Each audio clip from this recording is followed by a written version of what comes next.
Тым болмаса атымды да келістіріп қоя алмапты. Менің атым Қожа.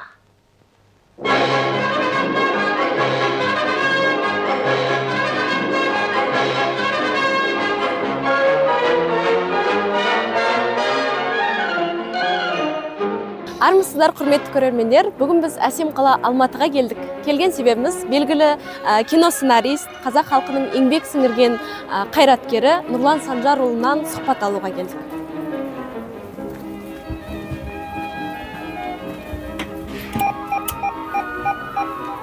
Армысыз Нұрлан аға.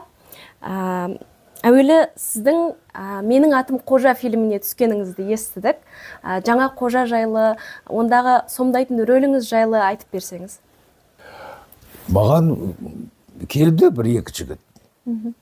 Вот біз Қожаны түсіреміз деп. Я подумал,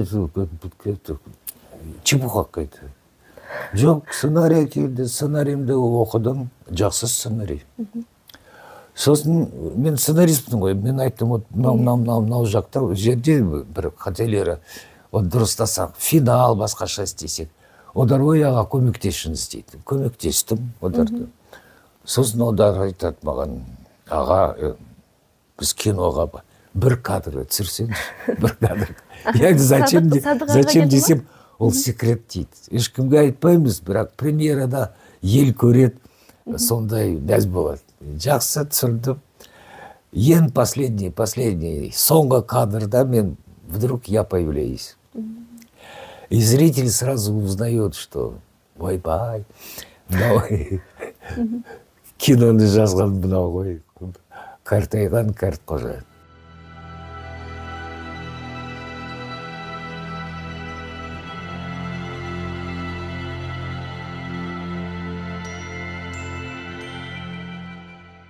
Недавно ғой маған, прошлое воскресенье. Одар маған звондап айтады, вот премьера болады, аға, жас Қожа сізге келсе, бата сұрауға. Жарайды, бата болмаса бір тілекті айтайын. Келді, подарка келіп маған.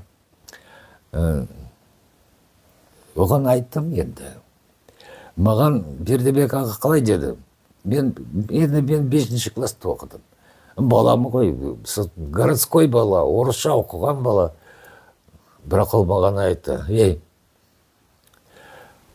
байтақ Қожа жері саған аманат дейді. Жоқ, басқаша айтты. Қазақ жеріне ие бол, ол саған аманат. Мен түсінбедім, енді 5-ші класста оқыдым. Сосын аты айқын, по-моему, ол жігіт жаңа қыз белуан айтам, енді менің жасым келді, мен саған да айтайым, солай. Қазақ жеріне ие бол, ол саған аманат. Неге? Қожа ол мен емес, сен емес. Қожа деген әрбір қазақтың баласы. Енді Қожаның киносы ол совет үкіметтің киносы, идеологический кино. Қазір жаңа ғасырда қазақ енді ел болды, өкімет болды. Қазір Қожада басқаша немножко должен быть. Дұрыс түсіргені, мен қолдаймын.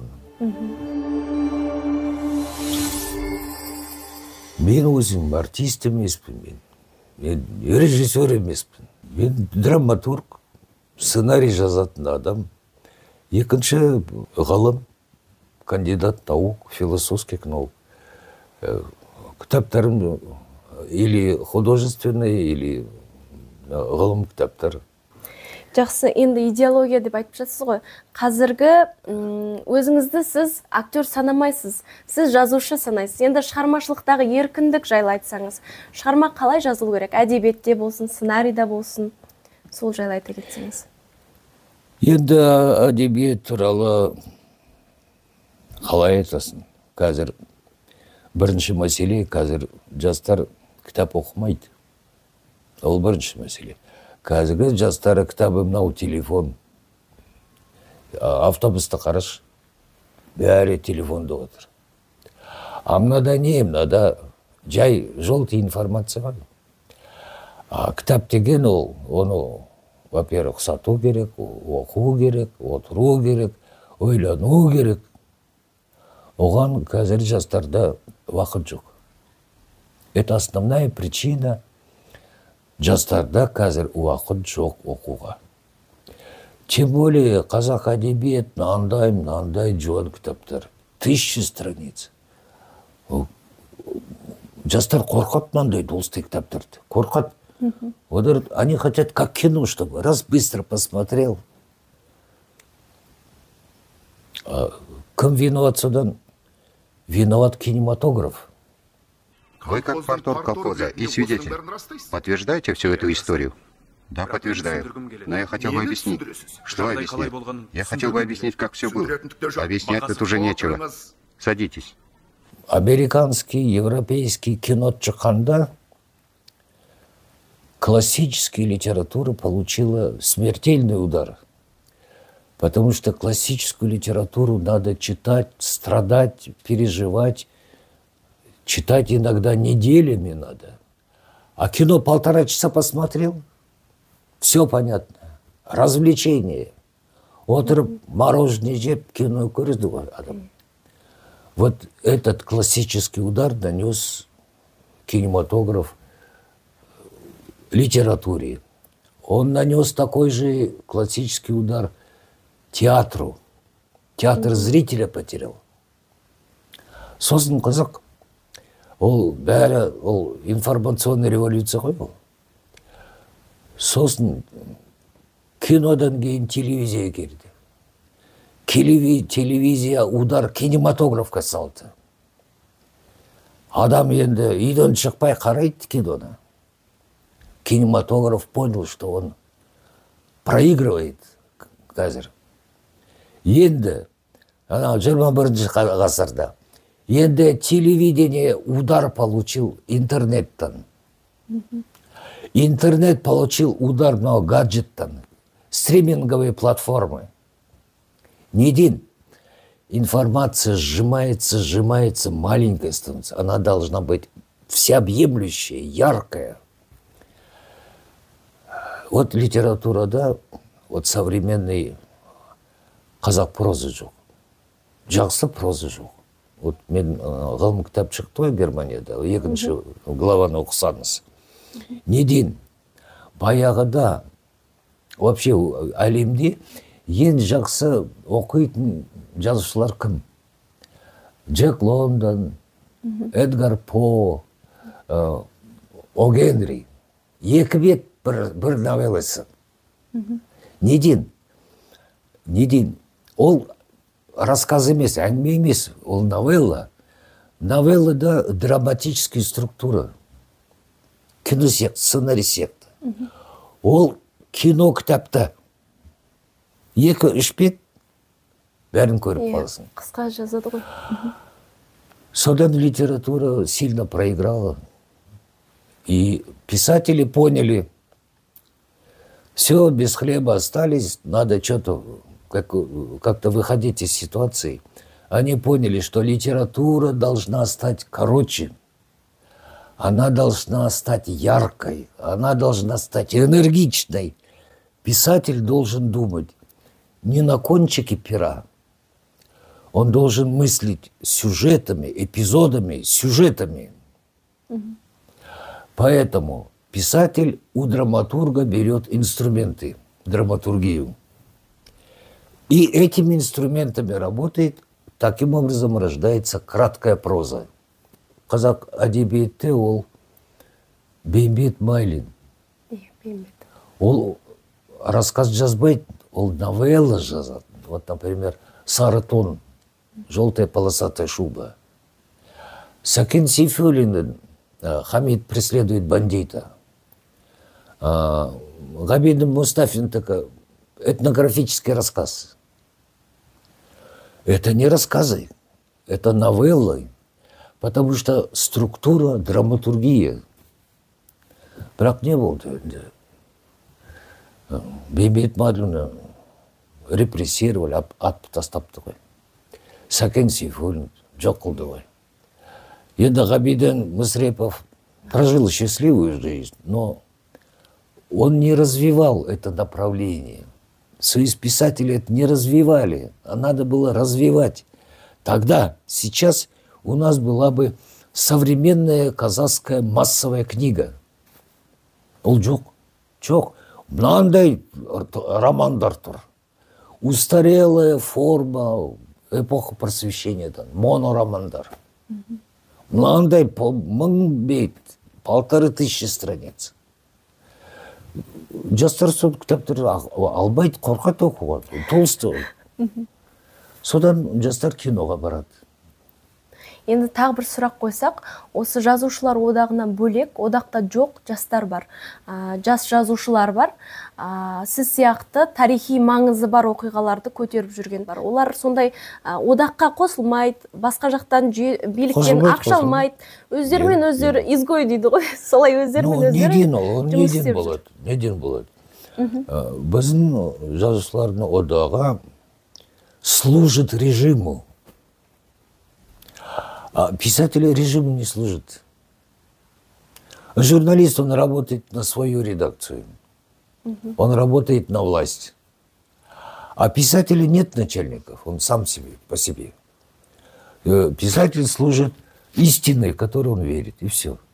От этого он бедный, голодный. Жаңаша бақытта жүрген, аға буынның жолымен жүрмейтін жастардың жолына қалай қарайсыз? Олар постмодернизмге, абсурдизмге қарай жол ашады. Постмодернизм қайдан шықты? Духовно-идейный кризистан Западта. Постмодернизм – это был поиск философский среди писателей. И этот поиск, эту находку нашел Федор Михайлович Достоевский. Это философия отношений людей. Он, сам того не понимая, он создал новую философию, современную. Так вот, постмодернисты, философы смеются, говорят, это, говорит, философия в коротких штанишках. Она бегала, искала, узнавала. Это ведь хорошие имена, там, вы знаете, там, Делез, там, Жорж Санд, там большие имена были, но они искали новое направление в литературе, критического реализма. И вот эту экзистенциальность, философия отношений людей вдруг открыл Достоевский и стал основоположником этой философии. Но это уже открыто. Мир это все знает. Наука изучила это все от и до. Зачем тогда наши молодые казахские писатели занимаются постмодернизмом? Жол бар ғой. Жол қандай? Критический реализм. Ол жатыр ғой сенің аяғың астына, критический реализм. Қожа деген не ол? Это критический реализм. Бердібек ағаны неге жамандап жүрді ана одақта? Он не признавал соцреализм. Он был против социалистического реализма. Поэтому он был изгой. Асылопольды ғой. 68 переводов его книг. А Луи Арагон за свой счет перевел Мен Матмұқожаны. Бердібек аға тогда сол жолды іздеді. Тапты. Никакой постмодернизм оған керек болмады. Тапты. Қожа әлі тірі. Әлі жүр. Талай тұрады. Екінші кино шықты. И шыға береді. Вот новаторство. А вот то, что вот там Дидар Амантай занимается и вот остальные, они играют в моду. Зачем? Жол бар ғой. Критический реализм неге алмайды отыр? Мен білем, неге алмайды. Потому что критический реализм – это критика власти. Соны одар қорқады. Ойбай Қытай сияқтасын. Жамандамаймыз. Назарбаевты, Тоқаевты ешкімді жамандамаймыз. Неге? Ертең одар сені гонорар істейді. Ертең одар саған квартира береді. Ертең одар саған атақ береді. Сондай, как говорится, күсіп жүр жастар. Вот адасып жүрген жастар, творческий адамда, ол жаман. Это значит, он не ищет по-нормальному. Поэтому постмодернизм и романтизм, вот, поэзия вот эта белая, да, это все маленькие направления, которые помогают перейти на очень большое направление. Вот классицизм был 18 век, потом критический реализм пошел, потом, значит, соцреализм родился, он рухнул. Кто разрушил? Менің атым Қожа разрушил. Он показал сейчас за 65 лет, что вот это идеологический соцреализм, вот такие толстые книги, ешкімге керек жоқ ол. Зачем ты подражаешь Достоевскому, если ты не Достоевский? Зачем ты подражаешь Толстому? Вот такой написал кирпич. Ты же не Толстой. Поймите. Содан классическая литература еще получила удар от кинематографа, а аудиовизуальное искусство разрушило классические формы. Мен бір жақсы философты сұрадым. Вот неге вот литература қазір, искусство қазір умирает? Он говорит, по-настоящему искусство когда расцвело? Эпоха Ренессанса. Вот какие прекрасные картины Леонардо да Винчи, там, какие красивые женщины, какие мужчины, эти боги нарисованные, да? Красивые. Это, говорит, все, искусство достигло потолка. Теперь, говорит, посмотри картину, говорит, Пабло Пикассо, Герника. Голова вот так оторвалась, рука оторвалась, нога оторвалась. Это Герника, это фашисты бомбардировали Гернику, и там людей на куски разрывало. И Пабло Пикассо вот эту картину написал. Это катастрофа же. Он говорит, вот видишь, искусство теперь живет в форме умирания. И это ее форма жизни. Она до сих пор якобы умирает, завтра умрет. Бірақ өлмейді ғой. Өлмейді. Неге өлмейді? Адам тірі болғанда өнер ешқашан өлмейді. Это форма ее жизни. Содан, опять же, Пабло Пикассо говорит, меня можно любить, можно не любить. Но меня нельзя не признавать. Вот меценату я войду в дом картиной своей. Любителя войду копией. Даже если ты меня не любишь, я все равно зайду в твой дом. Как? А ты не заметишь даже. Может быть, это цвет обои, может быть, светом, может, цветом. То есть настоящее искусство, оно имеет силу, но у настоящего искусства на современном этапе должны быть нужные инструменты. Вот эта информационная революция показала, классические большие формы не потребляет человек, он не успевает переварить это все. Поэтому нужны другие формы. Нужны такие быстрые, яркие, киносекты. Голливуд этим занимается. Они не делают искусство. Они делают красивые развлечения. Еще и умные развлечения делают. А наш одах отвор, собрание, юбилей, поминка. Отстали.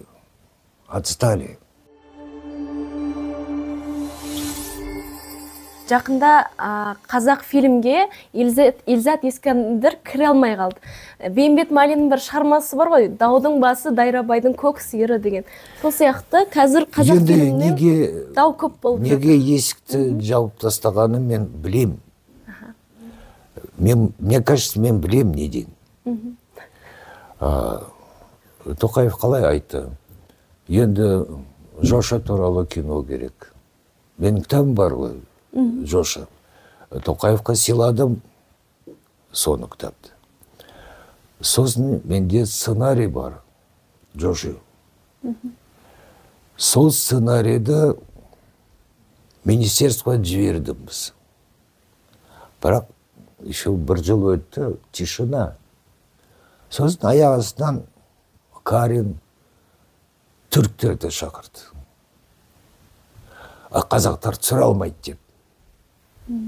Қазір сол художественно-документальный сериал, 6 серий, про казахского хана будут снимать, уже снимают турки.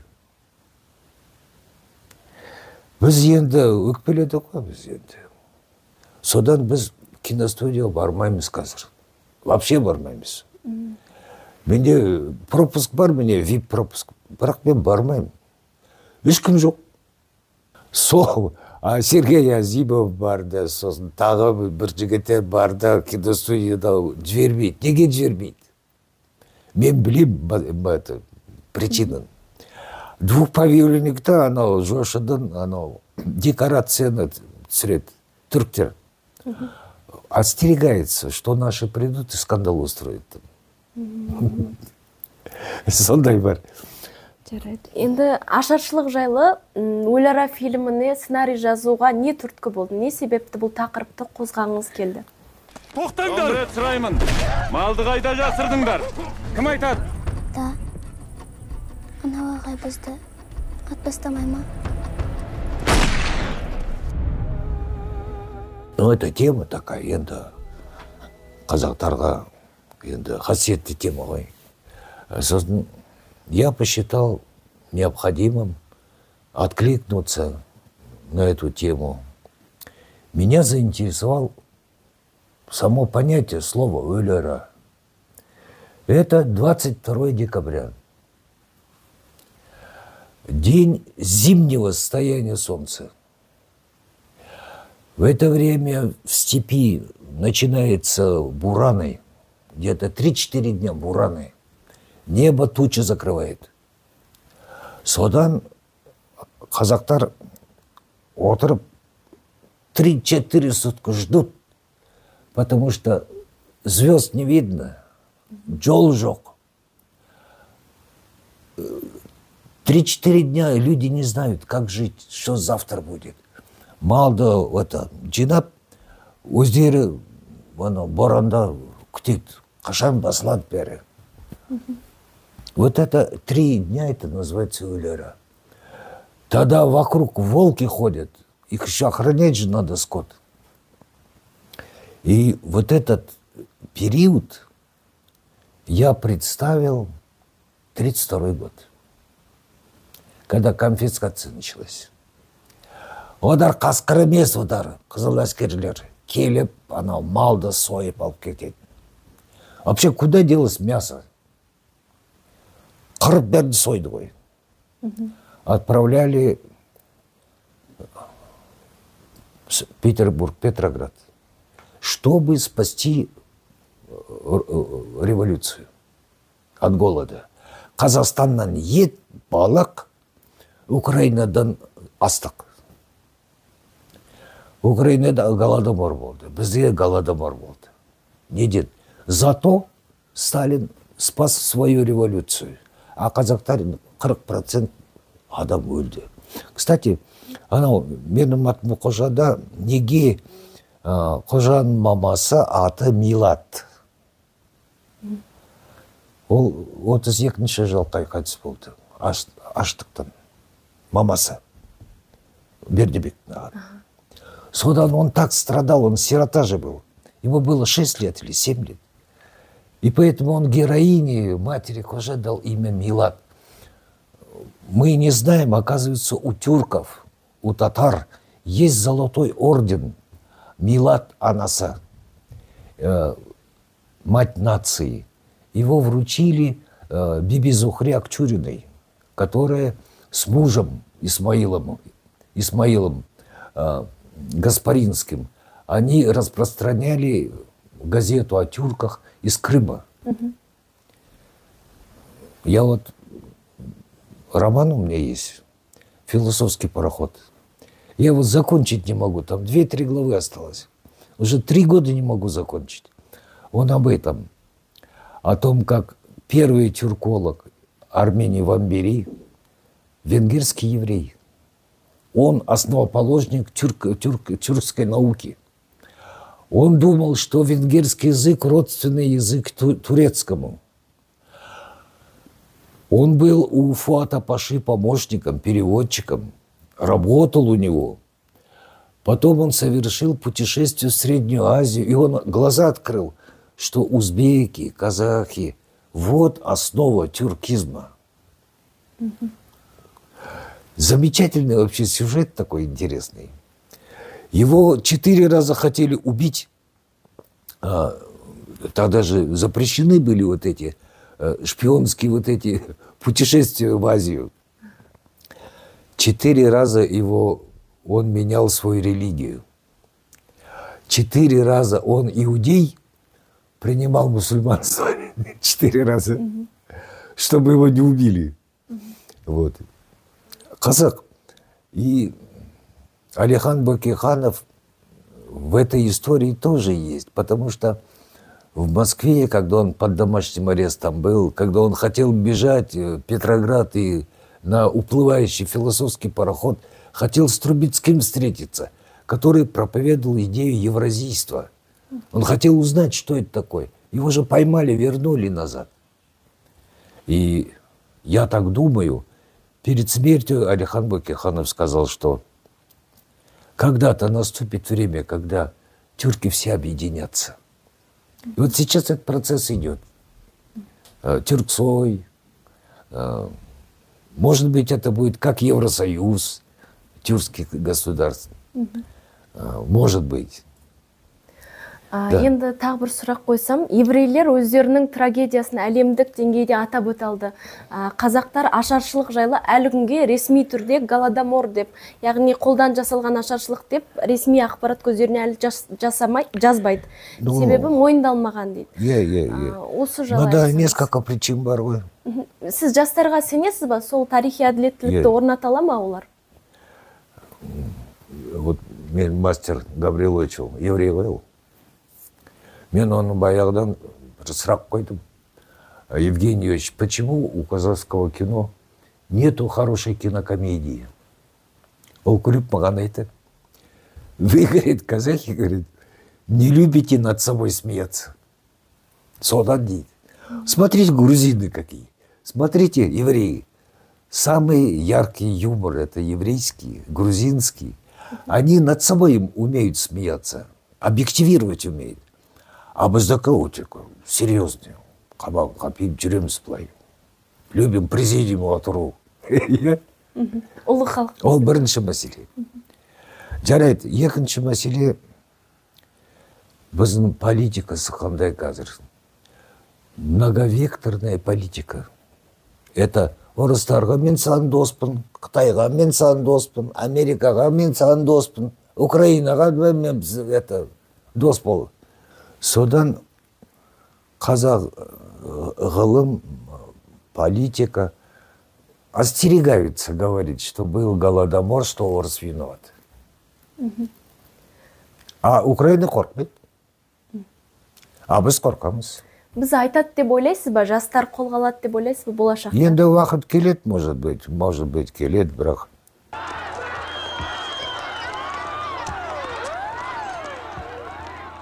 Аллажар фильмін түсіргенде қандай цензураға тап болдыңыз?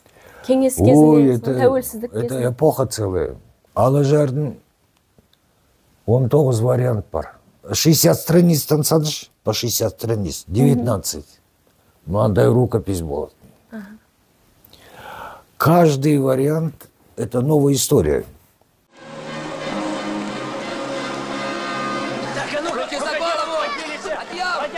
Бірақ енді Қазақфильм тогда перестройка болды. Алды сосын Қалдыбаймен марқұм онымен прямо скандал за скандалом. Мен сізге айтайын.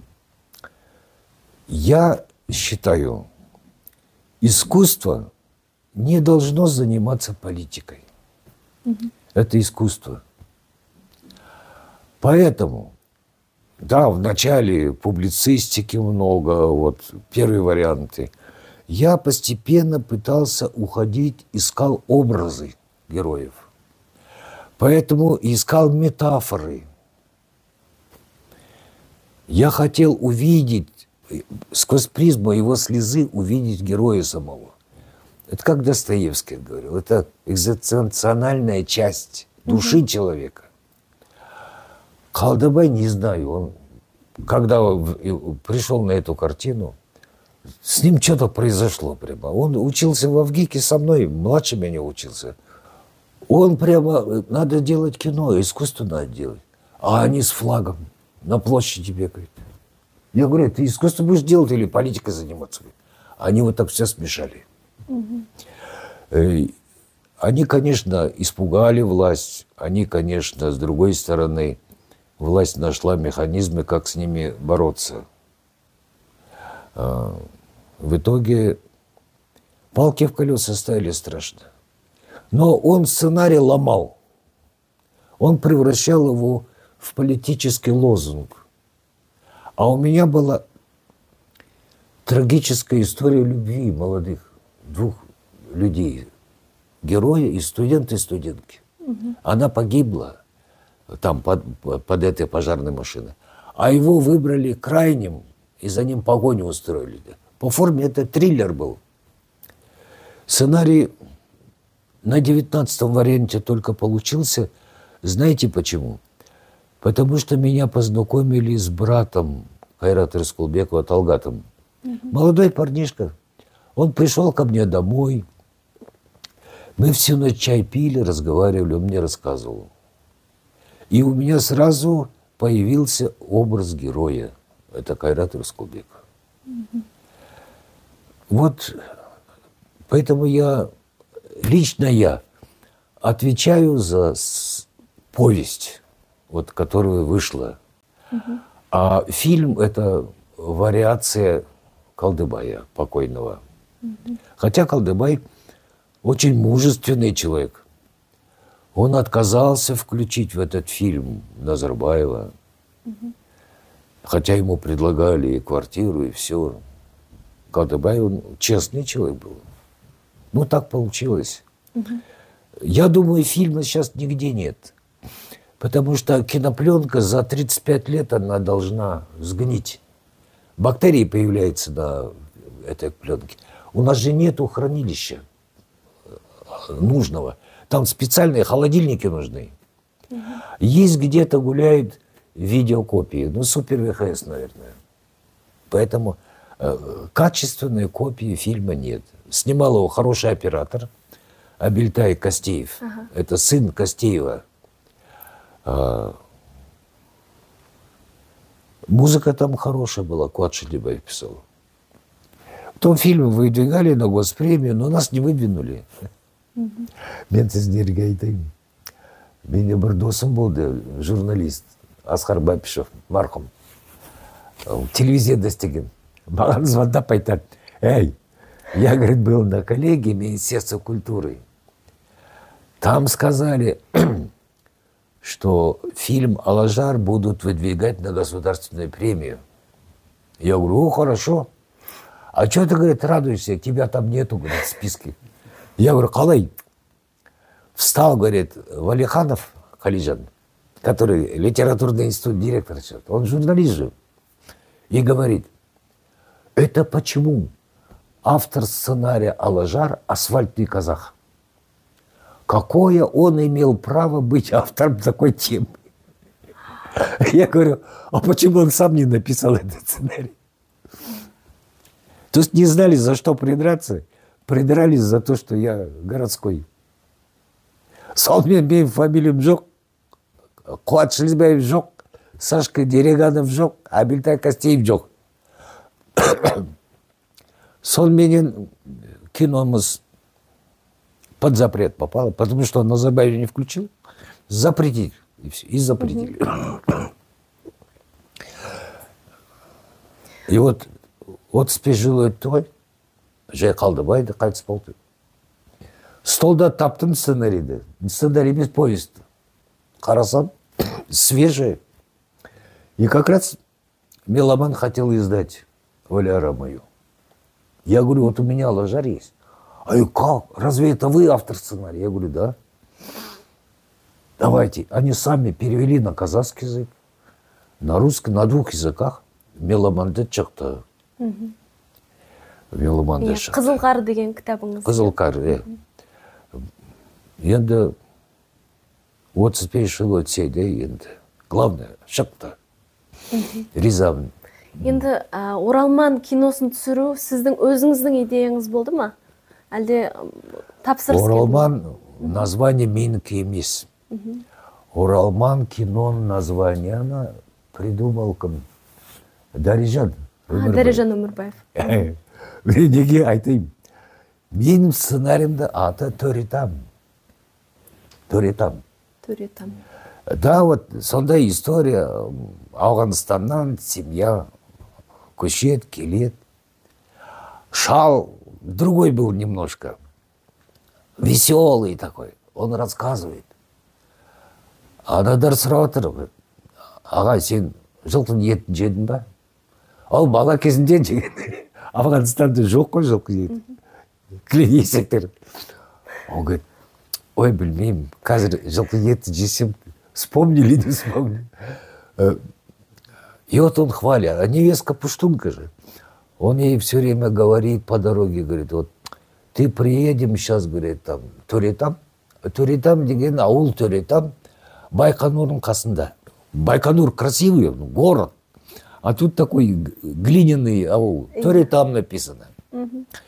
Меня название удивило. Төретам как переводится? Дом рода Төре. И вот он лапшу вешает этой невестке. Ой, кереміс, көресің, шөп пылай. Реки, говорит, там воды столько, там столько рыбы. Приехали, а там пустыня, песок. Но это родина, он ее хвалил так, старик. То есть дом рода Төре. Вот такое название было. Красивое название, все. Брак, Дәрежан айтады, маркетинговое название нужно, надо Оралман назвать. Как раз Оралман не нравился Оралманам. Слово Оралман. Да. Қандас болды ғой сол Оралман. Сол киномыз 4 гран-при алды ғой.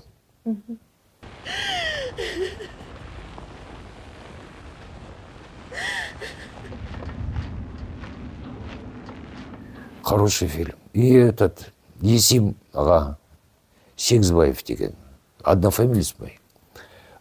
Это его последняя роль. Он хорошо сыграл, старика. Он хороший актер был. Вот Сабит здесь открылся. Потом Сабит хотел 2-3 моих сценария снимать. Жол бермеді ғой, но қазір. Мен биыл питчингі бармаймын. Вот последний мой сценарий, Жусан, это уже Оралман деген, наоборот только. Бір жігіт 3 баласы кішкентай бір әйел менен Сирияға тапты ма? Соғысқа. Кішкентай болдыр. Өзі жолда өліп қалды. Анау әйел 3 баламен қалды. Македония Түркінің арасында. Не тіл білмейді, не ақша жоқ. Соны, несчастную эту женщину, спасает македонский священник. Он их привозит в деревенский, вот этот церковь, храм, комнату берет. И вот там история такая. Она по-казахски все время говорит, он только по-македонски говорит. Они друг друга на разных языках говорят, но они понимают друг друга. Она мусульманка, он православный. Но они понимают, что такое добро, что такое зло. В итоге он ее за руку берет и ведет, и казахское посольство назад отводит. И они домой уезжают. Брак. Екі 2 года подряд Жусан выиграл питчинг. Все этапы прошел. Министр жібермеді. Ну, и они не любят эту тему, знаете, тему эту не любят. Но там нету никакого экстремизма, никакого терроризма, никакой стрельбы нету. Там есть судьба только вот эта. Содан ойын заланып, өзім ауырым еще. Анау қожаға 100 жылдықта Францияға мен бармадым. бас тартып сказал, не хочу я ехать. Раз вы так ко мне относитесь, бармадым. Сол, Аида Галымовнаға, Балаеваға қатты ренжіп мен айттым, газетте айттым, бармаймын. Сосын өзім арып қалдым ғой. Білмеймін, кім айтты. Министр біліп алды. Қарасам маған ешкіті тағылдап, кім келе жатыр. Киностудияның его директора Омаров Айдар. Айдар Омаров. Директор книжной палаты. Келіп, былай отырып, денсаулығын сұрап. Сосын айтады, Аида Галымовна, біліп алдысың ауырғаныңызды. Она вам прислала, говорит, лекарства, кислородный концентратор. Выздоравливайте, деп. Я думаю, она, кажется, зла не держит. Ну, рахмет. Сол. Енді есть работа, есть искусство, есть идеология, есть политика, а есть просто жизнь. Хотим жить. Енді жасым бар. Ауырым жетіп жатыр. Шалдарда ауру көп қой.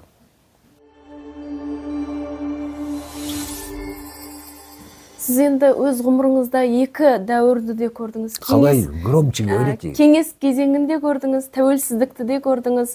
Тәуелсіздікті алған жылы 1991 жылы сіздің үмітіңіз қандай болды? Қандай күй кештіңіз сол жылда? Үміті любой қазақта басында мынандай үміттер болды ғой. Қазір не қалғаны мына? Ауылда қуанып, қазақтар мал сойып, тойлап. Сосын қалды, малсыз қалды. Жерсіз қалды. Жалақсыз қалды. Сосын не болды? Қалаға келді. Не маман жоқ, не үй жоқ, не ақша жоқ. Мынандай шұбыртып көп балалы. Енді қалада базарда тележка итеріп жүрген кім? Қазақ қой. Баяғыда Қытайға күлетін қазақ. Совет үкіметі. А қазір өзі сондай болды. Енді түсініп отыр ғой енді. Көп баланы көтеру, көп қалталы адам ақша керек қой. Ол бірінші. Сосын қалада не керек? Үй жұмыс, главный қалада білім керек қой. Образование керек. Енді балдарды оқытып жатыр как-то, каким-то образом. Үйлерін салып. Енді қиыншылық қазақта бітпей жатыр. Енді ешқандай революция қазаққа керек жоқ. Эволюционно қазақ шығады ғой, жақсы өмірге шығады. Балдарды оқыту керек, тәрбиелеу керек. Главное, тәрбиелеу керек. Мен байқаймын, кішкентай балдарды көрсетеді, әкесі, анау баласы, мынандай бала, уже кулакпен төбелесуге үйретіп жатыр. С одной стороны, да, мальчик он должен уметь защищаться. Бірақ мен таңғаламын, неге мынандай кішкентай бала кітап ашпайды, оқымайды? Төбелестіреді. Оқыту керек, балдарды оқыту керек. Сосын желтоқсан оқиғасында 86 жылы нашақор деген пропаганда жүрді. Енді ол болады, қызым, ол болады. Власть должна же чем-то оправдываться своим безобразием. Ладно, біздікі 86 жылы нашақорлық, қазір экстремист деп.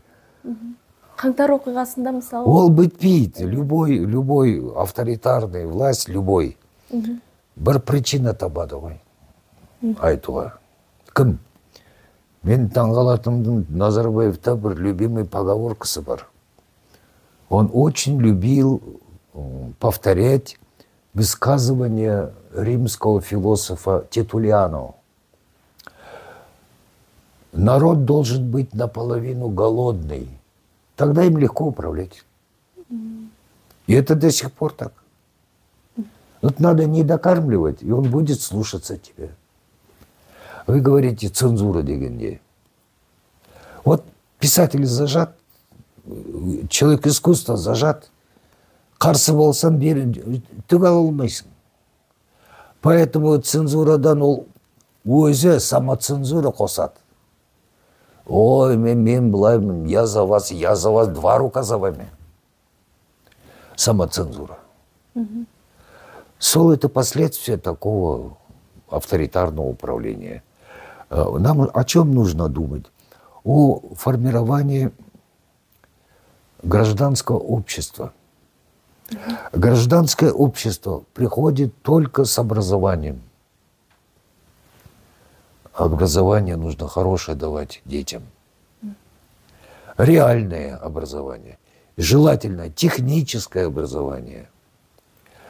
Бізде каждый 2-й ақын, каждый 3-й прокурор. Қазақтың любимый профессиялары қандай? Пара алатын профессия. Прокурор, судья. Сіздер. Технический керек. Вот, кстати, журнал бар ғой. Мен журналда мен қатты сыйлаймын Асқар Жұмаділдаев. Вот, кстати, екінші кино қожа центр финансировал. Отыр. Вот, мен былай қарадым, и сразу я узнал фамилию этих ребят. Они нигде не афишируют. Сізге тағы соңғы сұрақ қойсам, сізді біз сол Сағат Әшімбаев секілді үлкен тұлғалардың миссиясын жалғастырып келе жатқан адам деп білеміз. Қазіргі өзіңіздің жүріп өткен жолыңызда өкінішіңіз бар ма? Және өзіңіздің қалыптастырған тұлғаңызға ризасыз ба? Мақсатыңызға жеттім деп ойлайсыз ба? Енді өкпелестің болсан, өкпелемесен, ничего не изменится. Он солай қала береді. Өкінгеннен пайда. Енді что-то получилось в жизни, что-то не получилось. Енді, конечно, хотелось бы, чтобы снять побольше фильмов, но не получилось.